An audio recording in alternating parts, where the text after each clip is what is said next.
وإنما توفون أجوركم يوم القيامة فمن زحزح عن النار وأدخل الجنة فقد فاز আল্লাহ রাব্বুল আলামিন কিয়ামতের ময়দান সম্পর্কে বলেছেন, ইন্নামা তুওয়াফাউনা উজুরাকুম ইয়াউমাল কিয়ামা।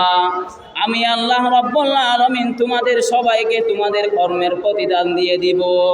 তবে ফামান যুহজিহা আনিন নার ওয়া উদখিলাল জান্নাতা ফাকাদ ফাজ।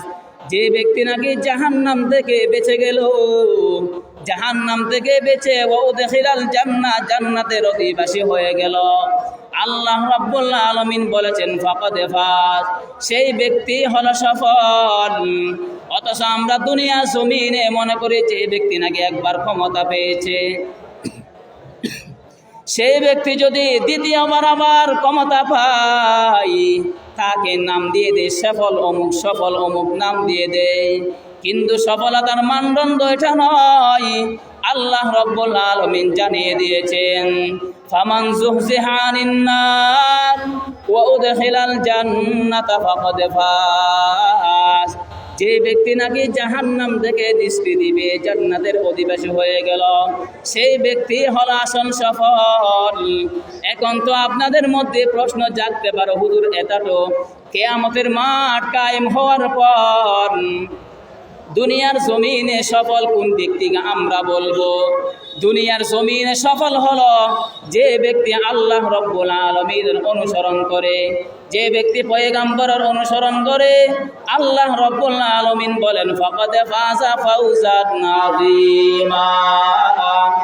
যে ব্যক্তি দুনিয়া জমিনে রাসূলের অনুসরণ করেছে এবং যে ব্যক্তি নাকি আল্লাহ রাব্বুল আলামিনের ধর্মের অনুসরণ করেছে, সেই ব্যক্তি সম্পর্কে পয়গম্বর আল্লাহ রাব্বুল আলামিন বলেছেন ফাকাদ ফাজা ফাউজান আযীমা। সেই ব্যক্তি হলো আসল সফল। অতএব দুনিয়ার জমিনের সফলতা আসল সফলতা নয়, কিয়ামতের সফলতা হলো আসল সফলতা। সেই কিয়ামতের ময়দান এমন ময়দান, সেই কিয়ামতের ময়দান আল্লাহ রাব্বুল আলামিন ইনসাফের পাল্লা কায়েম করবে। ইনসাফের পাল্লা আল্লাহ রাব্বুল আলামিন কায়েম করবেন। আল্লাহ রাব্বুল আলামিন ভিন্ন আয়াতের মধ্যে বলেন, وَنَضَعُ الْمَوَازِينَ الْقِسْطَ لِيَوْمِ الْقِيَامَةِ فَلَا تُظْلَمُ نَفْسٌ شَيْئًا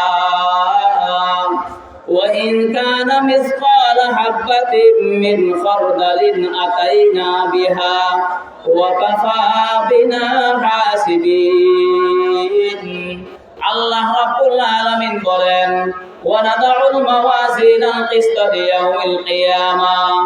আমি আল্লাহ রাব্বুল আলামিন কিয়ামতের ময়দানে ইনসাফের আদালত কায়েম করব। লিয়াউমিল কিয়ামাতি ফালা তুযলামু নাফসুন শাইআ।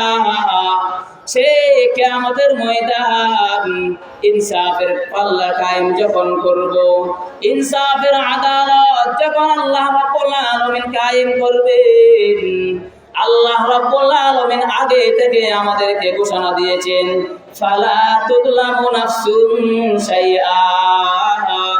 বান্দা মনে রেখো, মনে রেখো, দুনিয়ার জমিনে বিচার যখন নাকি করা হয়, অনেকেই অনেক প্রকারের জুলুম করে, অনেকে জেনে শুনে জুলুম করা শুরু করে দেয়, অনেকেই না জেনে জুলুম করে।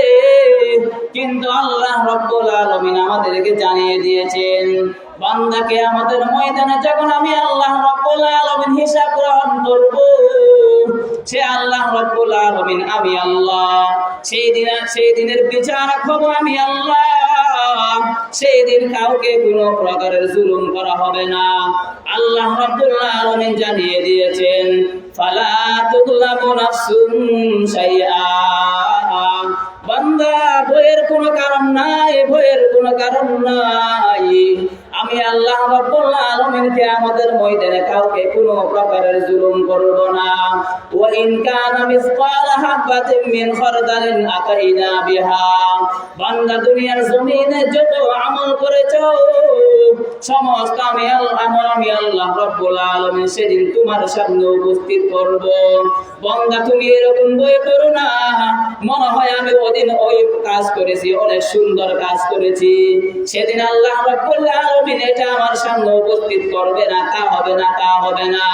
আল্লাহ বলেছেন আতাইনা বিহা, আমি আল্লাহ রাব্বুল আলামিন বান্দার সমস্ত আমলকে উপস্থিত করব। এরপর আমি আল্লাহ রাব্বুল আলামিন আরো ঘোষণা দিয়েছি ওয়া কাফা বিনা হাসিবিন, এবং আমি আল্লাহ রাব্বুল আলামিন যথেষ্ট হিসাব গ্রহণ করার জন্য।